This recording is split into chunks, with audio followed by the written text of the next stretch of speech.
What's up YouTube, Capital G here, talking about decks that are an absolute nightmare to face. For the most part, playing against most Yu-Gi-Oh decks can be thrilling and an incredibly fun experience. Just like in any game, there's always exceptions to the rule, and whether by Konami's sick and twisted design or just cruel fate, playing against some of these decks can be as unpleasant and painful as getting a root canal, degenerative strategy, solitaire play, and sometimes these decks are just centered around mechanics that are frustrating to no end for your opponent. These characteristics and many more all culminate into the creation of a deck that absolutely no one wants to duel against. Today I'll be listing and breaking down my picks for decks that just make you want to scream to the top of your lungs when you realize you're up against them. I'll also be looking at all decks throughout the Yu-Gi-Oh TCG history and not just limiting myself to judging the decks by today's standards, as they may have been an even bigger pain in the ass in previous formats. I'll be prioritizing decks that offer unique reasons for why everybody finds them so dreadful to duel against,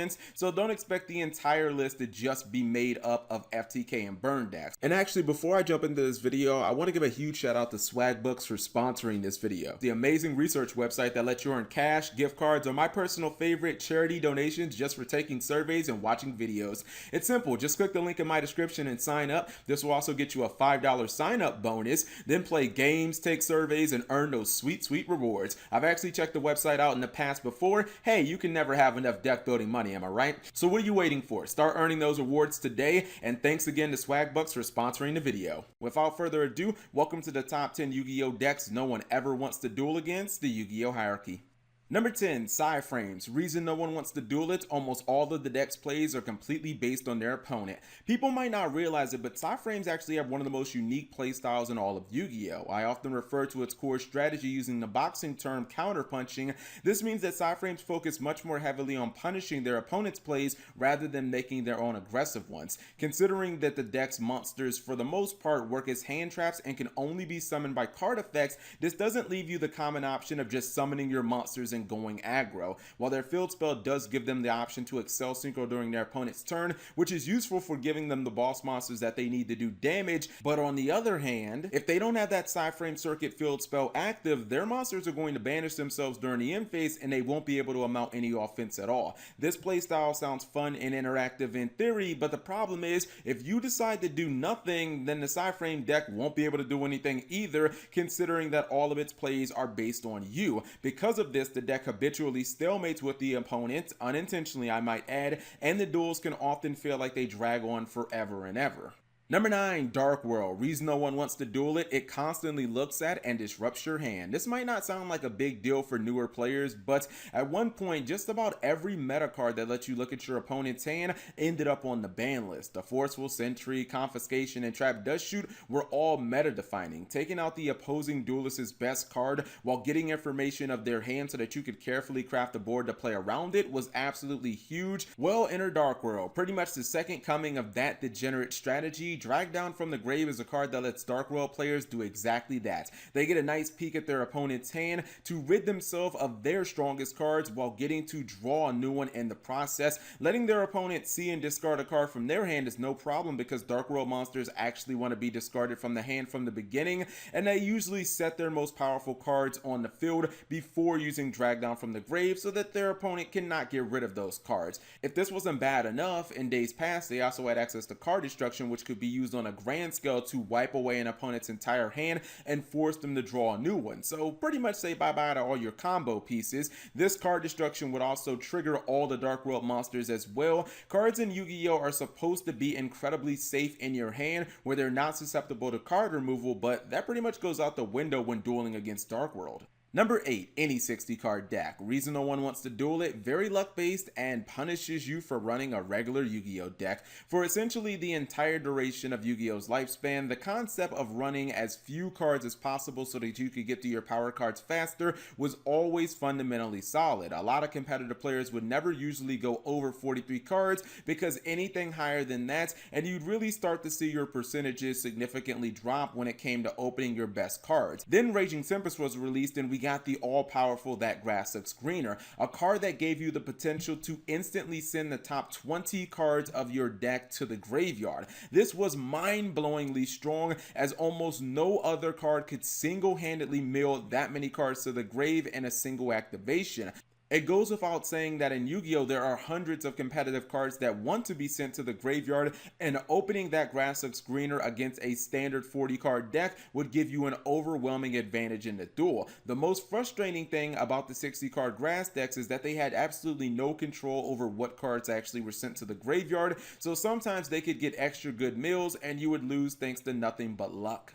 Number 7, Infernity. Reason no one wants to duel it, it was the original godly top deck archetype. Top decking a powerful card to win in Yu-Gi-Oh! Is as old as time. This act is made infamous thanks to the many iterations of the anime series and their corresponding catchphrases like Yugi's heart of the cards. But without a doubt, no deck in Yu-Gi-Oh! History top decks better than Infernity. Infernity Archfiend is notoriously known for creating turns where he alone generates a +5 or 6 with multiple negations on board and many boss monsters on the field as well. Furthermore, throughout the years, he hasn't been alone in creating these impressive feats. Top decking Infernity Necromancer, Launcher, Mirage, Soul Charge, or even Monster Reborn has generally produced similar results. This means that Infernity is almost always guaranteed to win a top deck war by miles, but it also means that even if your opponent appears down for the count, they're really only one lucky draw away from turning the tide and winning the duel. No deck in Yu-Gi-Oh! Historically has consistently used so little to gain so much.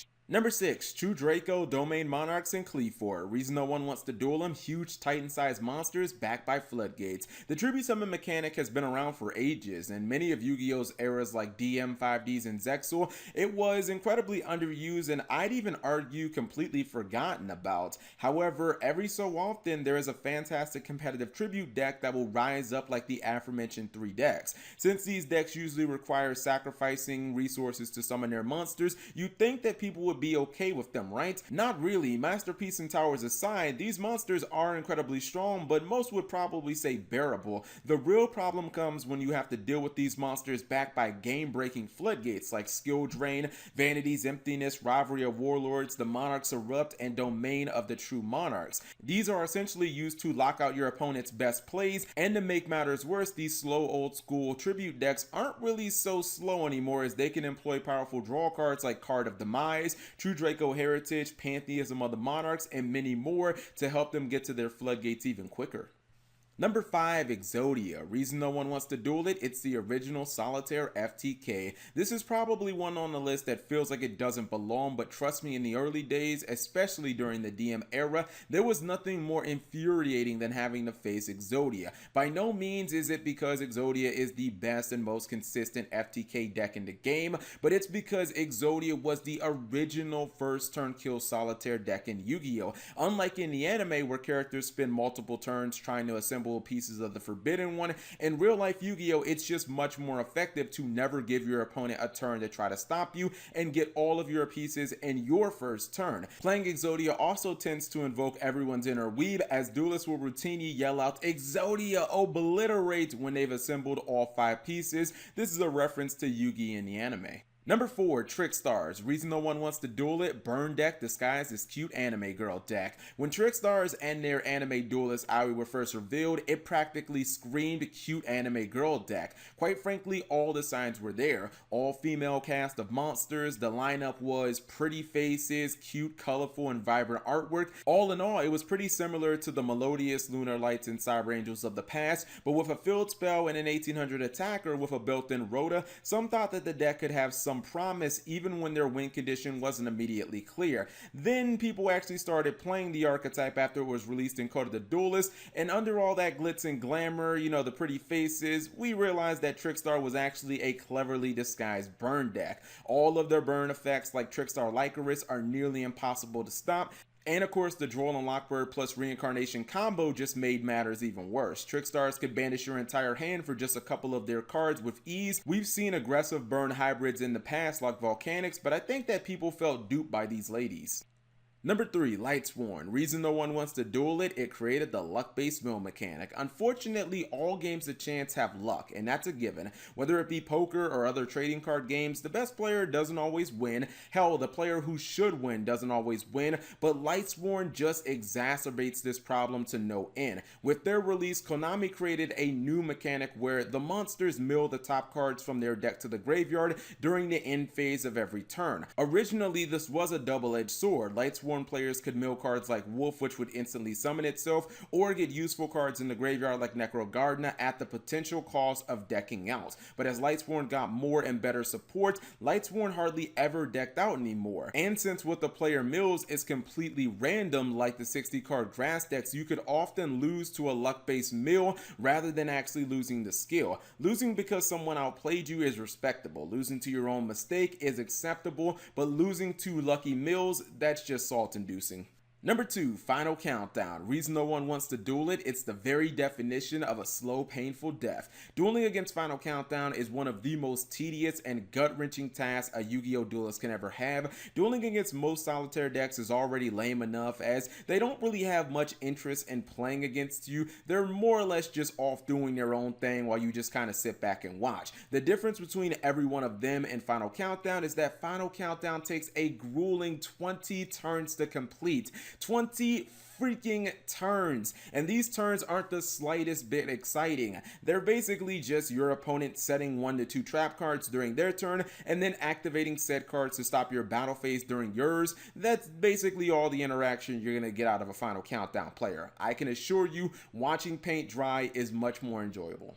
Honorable mentions include Wind Up and Necroz, and finally to our number 1, Chain Burn, and really just any burn deck in general. Reason no one wants to duel it, effect damage is nearly impossible to counter without side decking. There's a reason that after all these years we still have burn decks competing at a high level. Take for instance Ryan Yu's Chain Burn that actually won the Dragon Duel World Championship last year. It's because effect damage is nearly impossible to deal with game 1. Burn decks don't need a battle phase at all, and their primary objective is to shut yours down. Their natural playstyle is to hide behind a bunch of stall cards, burning you to death as quickly as they can, and they really don't take any risks. They employ no flashy moves or strategies, and a lot of times it just feels like, you know, that one jerk who's playing Halo with the sniper rifle. His entire game plan is to make sure you never get close enough to hit him and pick you off from a distance. That's basically what it's like to duel against burn, and that's why absolutely no one wants to do it. So thank you guys for watching. As always, let me know how I did in the comment section below. Give the video a thumbs up if you enjoyed it.